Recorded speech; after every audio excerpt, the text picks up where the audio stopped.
سب سے پہلے میں مفتی صاحب کی طرف آؤں گی اور ان سے پوچھوں گی کہ دین اور دنیا کو ساتھ کیسے لے کے چلا جائے؟ اعوذ باللہ من الشیطان الرجیم، بسم اللہ الرحمن الرحیم۔ ربنا آتینا فی الدنیا حسنۃ وفی الآخرۃ وقنا عذاب النار، آمنت باللہ صدق اللہ العظیم۔ سب سے اہم بات، اسلام وہ دین ہے جس نے رہبانیت، جسے کہتے ہیں کہ ہم اگر اللہ کی عبادت کرتے ہیں تو ہم جنگلوں میں چلے جائیں، دنیا سے دور ہو جائیں اور وہاں جا کر ذکر و اذکار کریں۔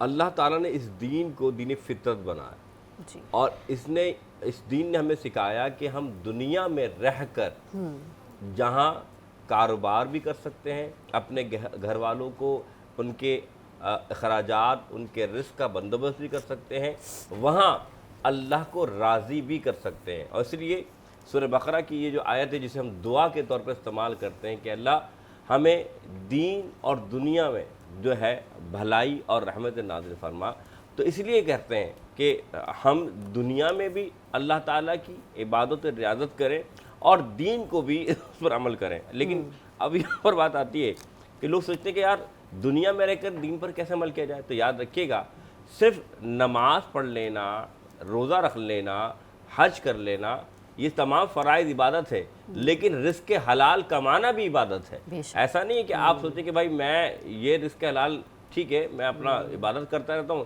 رزق تو اللہ نے وعدہ کیا اللہ تو دے گا، لیکن انسان کا کام کیا ہے؟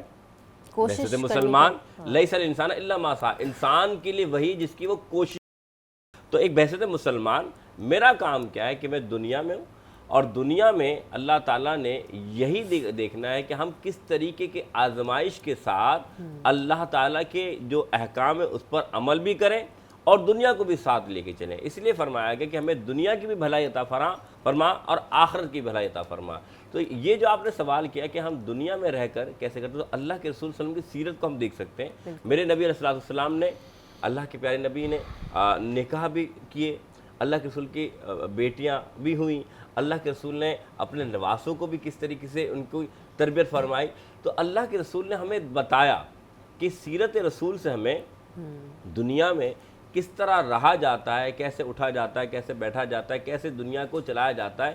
اسلام وہ پیارا دین ہے جو دین فطرت ہے، اکنامکلی بھی، فزیکلی طرح بھی، اور ہر طریقے سے بتاتا ہے کہ دنیا کا استعمال کر کے دنیا میں رہ کر آپ اللہ کے سامنے کیسے کامیاب ہو سکتے ہیں۔ بالکل صحیح کہہ رہے ہیں، دنیا کے ہر مسئلے مسائل، زندگی میں پیش آنے والی ایک ایک چیز کے بارے میں ہدایت قرآن پاک میں موجود ہے۔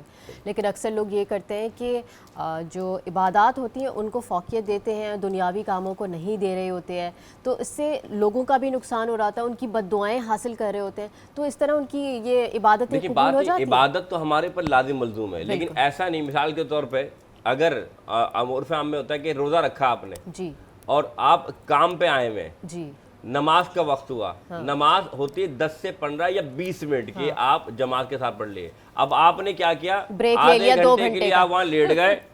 بھائی آپ کام پر آئیں، یہ حلال کام کر رہے ہیں، اور آپ اپنے کام کے وقت کو، میں مسجد میں تھا، مسجد میں کیا اور عبادت کو بہانہ بنا کے اس طرح کی حرکت کرنا تو اسلام کی اجازت نہیں تھا۔ بالکل آپ کو ثواب ملے گا اگر آپ قرآن پڑھ رہے تھے، لیکن یہ جو کام حلال جو آپ جس سے پیسے لے رہے ہیں، یہ بھی تو آپ پہ فرض ہے نا، تو آپ عبادت کیجئے جتنا وقت دیا گیا ہے اور جو وقت میں کر سکتے ہیں، لیکن حلال کرنے کے لیے جو مالک کا کام ہے اس کو بھی فوقیت دیجئے۔ ایسے نہیں کہ ایک گھنٹہ جا کے مسجد میں جا کے سو رہے ہیں اور بولے ہم نے تو حضرت وہ تو عبادت اور ریاضت چل رہی تھی۔ نہیں، اللہ تعالیٰ آپ کے صرف یہ نہیں کہ ظاہری اعمال کو دیکھ رہا ہے، اللہ تعالیٰ آپ کے دل کو بھی دیکھ رہا ہے کہ آپ کر کیا رہے ہیں۔ بالکل، بے شک، اور اعمال کا دار و مدار نیتوں پر ہے۔